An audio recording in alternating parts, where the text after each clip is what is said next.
Welcome back to Little Mama's Schoolhouse. I'm Lisa, and today I'm going to be sharing our curriculum choices for the 2022 to 2023 school year for my kindergartner.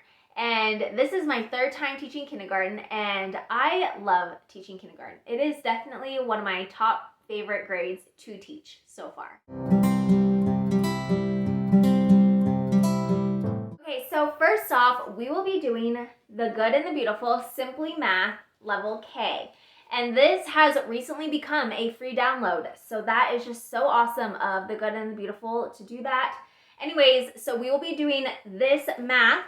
And then here's the cute little math box. It is so much small, well, not like so much, but it is smaller than the other boxes, which just makes it that much more cute. And then for language arts, we will be doing The Good and the Beautiful Level K. This is the new, recently released level of Level K. And again, this is a free download. So again, super awesome and just super kind of The Good and the Beautiful to do that. Okay, so next is Explode the Code. We will be doing book A. Anyways, so my daughter, we did preschool last year and she was just not interested in it at all. And so I shouldn't say most, but my two older girls, they were both reading fluently by the time they started kindergarten. Well, she is still learning her letters and letter sounds. Anyway, so I thought that maybe this would be a fun little workbook that we can kind of do together and maybe get her, excited again about learning.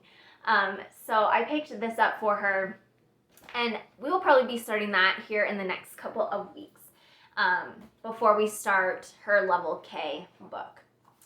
And then I picked up Handwriting Without Tears, and the only reason that we did this is because the Level K for The Good and the Beautiful, I don't like how it's so small. I don't feel like that they quite have the fine motor skills, at least in my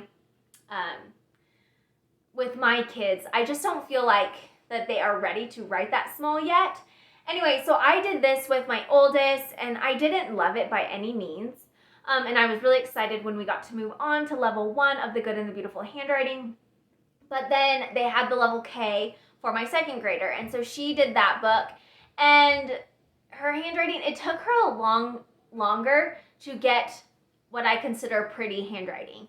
And to be able to write small enough and just all of that. And so I just felt like there might be more to it, to being able to, have a handwriting where they write, where the printing is bigger. Like at first that was something that kind of bothered me, where they write so big. But I really, just from my experience, am feeling like maybe it's more of a necessity than I had previously thought. So again, we will be using just Handwriting Without Tears for Level K or kindergarten. And then next year we will move back into The Good and the Beautiful Level 1 for her. So next are her electives. So again, I've shared this that I have my kids choose, 2 to 3 electives that they would like to focus on throughout the school year. So her first one that she chose is gymnastics. So she has never done gymnastics. She has done ballet ever since she was, 2 or 3, when she could first get into class.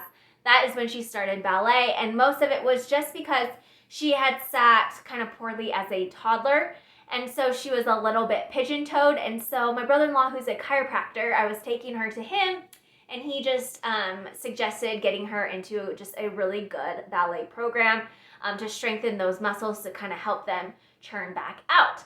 And it has really helped a lot. And so she has been doing ballet again for the past couple of years, and so now she is wanting to try gymnastics. So we're really excited about that, and it should be a lot of fun for her. And then she will also be doing life skills.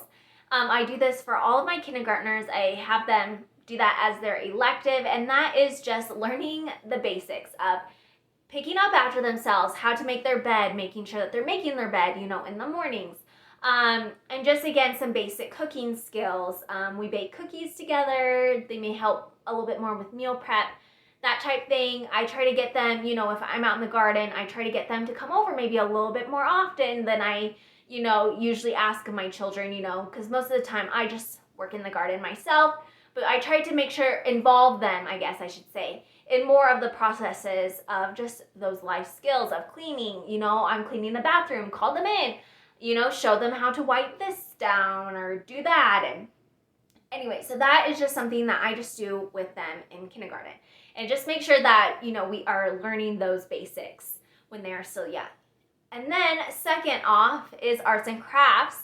And so in the past, we have done The Good and the Beautiful, the arts and crafts book, but we have completed that, I think, more than once. And so I actually sat down and I created a list of just different crafts that we can do together for the entire school year. So doing one craft, I believe, per week is what I ended up figuring out. And so I will make sure to share that here as we get closer and as I kind of get things finalized with all of that. But I have made the list and I just need to go out and finish getting some supplies and all of that. But I will be sure to share those ideas here. Anyway, so that is what we will be doing for kindergarten this year. And again, it is just my favorite age to teach. They are just so excited, and reading is just something that's just so exciting to them, and writing, and starting to learn some of those basic math skills and all that. So anyways, I just love their excitement and their eagerness to begin, I guess, the schooling process.